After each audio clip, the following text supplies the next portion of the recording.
24x7 ताजा समाचार समस्त दर्शक के जाना आंतरिक शुभेच्छा। Exclusive jewellery collection DTC London द्वारा best showroom award winner R Agarwal jewellers, Kolkata Jaipur के बाद अब रौरकेला में भी आर अग्रवाल ज्वेलर्स, रिश्ता भरोसे का। दोस्तों, जलवायु परिवर्तन से निपटने के लिए आर्टिफिशियल इंटेलिजेंस को एक बेहतरीन गेम चेंजर के रूप में सराहा गया है। इसी बाबत हाल ही में महानगर के साइंस सिटी ऑडिटोरियम में एनबीसी और फ्यूचर फॉर नेचर फाउंडेशन की ओर से एआई फॉर क्लाइमेट चेंज विषय को लेकर एक परिचर्चा का आयोजन किया गया था। इस अवसर पर फ्यूचर फॉर नेचर फाउंडेशन के प्रेसिडेंट डॉक्टर स्वाति नंदी चक्रवर्ती, एनबीसी के फाउंडर और सीईओ देवाशीष सेन, प्रोफेसर अनुपम बासु, प्रोफेसर आशुतोष घोष सहित कई गण्यमान्य लोग मौजूद थे। तो आइए सुनते हैं मौके पर बातचीत करते हुए किसने क्या कहा। বিশেষত আমাদের এই সেমিনারটা এখানে অ্যারেঞ্জ করা হয়েছে new Bengal consulting and future for nature foundation. Future for nature foundations আমাদের কিন্তু প্রচুরভাবে আমরা এই ধরনের কাজগুলোকে করি, যেটা এনভায়রনমেন্টে আমাদের প্রচুর এমন কিছু অ্যানিমালস আছে যেগুলোকে আমরা হারিয়ে ফেলছি এবং সেই স্পিসিসগুলোকে আমরা খুঁজেই পাই না। সেটা হয়তো তার হ্যাবিটেট লস হচ্ছে, মানে সেখানে তারা খাবার খুঁজে পাচ্ছে না, খাবারের বদলে তারা প্লাস্টিক পাচ্ছে। এরকম আমাদের বিভিন্ন ধরনের অ্যানথ্রোপোজেনিক স্ট্রেস আজকে কিন্তু অনেক অনেক প্লান্ট স্পিসিস বলো আর ইভেন তোমার অ্যানিমাল স্পিসিস বলো প্রায় এক্সটিংশনসের দিকে। এখানে এআই আমাদের সব থেকে ডেটাবেস রিট্রাইভ করতে হেল্প করবে এবং এআই এর টুলসগুলো থেকে আমরা ডেটাবেসগুলোকে ম্যানেজ করতে পারবো এবং প্রেডিক্ট করতে পারবো যে কোথায় গ্রিনারিজ কতটা কমছে, কোথায় প্লাস্টিক্স বেড়ে যাচ্ছে এবং সেই প্লাস্টিক্সগুলোকে কিভাবে রেমিডিয়েট আউট করা যায়।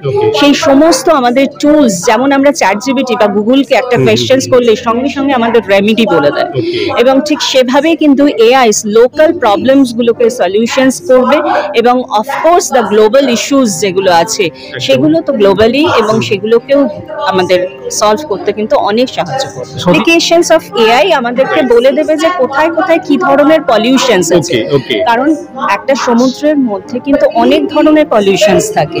সেখানে কিছু কেমিক্যাল পলিউশনস হতে পারে, কিছু বায়োলজিক্যাল পলিউশনস হতে পারে এবং সেই কেমিক্যাল পলিউশনস এর মধ্যে আমরা দেখতে পাই বিভিন্ন পারসিস্টেন্ট কেমিক্যালস, অয়েল এগুলো মিশে থাকে। সুতরাং আমরা থ্রু এআই সেই ডেটাবেসটাকে আমরা অনেক বেশি স্ট্রং করতে পারবো এবং সেই মতো সেটাকে ক্লিনিং প্রসিডিউরসগুলোকে ইমপ্লিমেন্ট করব।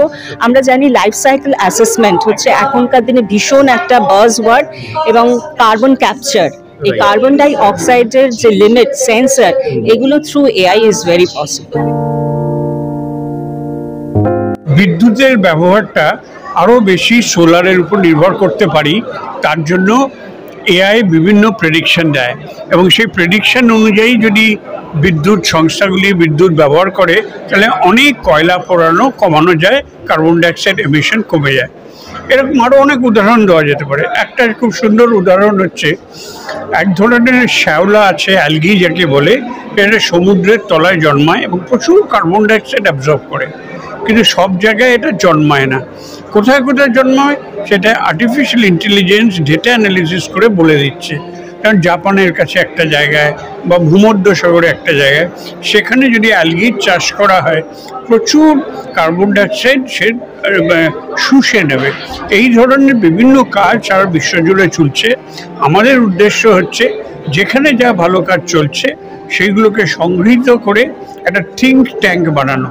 সেখানে রিসার্চার থাকবে, কর্পোরেট থাকবে, অধ্যাপকরা থাকবে, গবেষক থাকবে, যাতে করে এআই এর সাহায্যে শুধুই যে জলবায়ুর জন্য তা নয়, আরও অনেক কিছু, কী করে মোটর অ্যাক্সিডেন্ট কমানো যায়, কী করে প্লাস্টিক কমানো যায়, বিভিন্ন সামাজিক ক্ষেত্রে চ্যাটজিপিটি যেমন মানুষকে হোমওয়ার্ক করতে, স্টুডেন্টদের হোমওয়ার্ক করতে ব্যক্তি স্তরে সাহায্য করছে, আমরা চাইছি সামাজিক স্তরে এআইকে কী করে কাজে লাগানো যায়, তাই জন্য কমিউনিটি ডেভেলপ করা, থিঙ্ক ট্যাঙ্ক ডেভেলপ করা, এটাই আমরা এই সেমিনারের মাধ্যমে করতে চাইছি।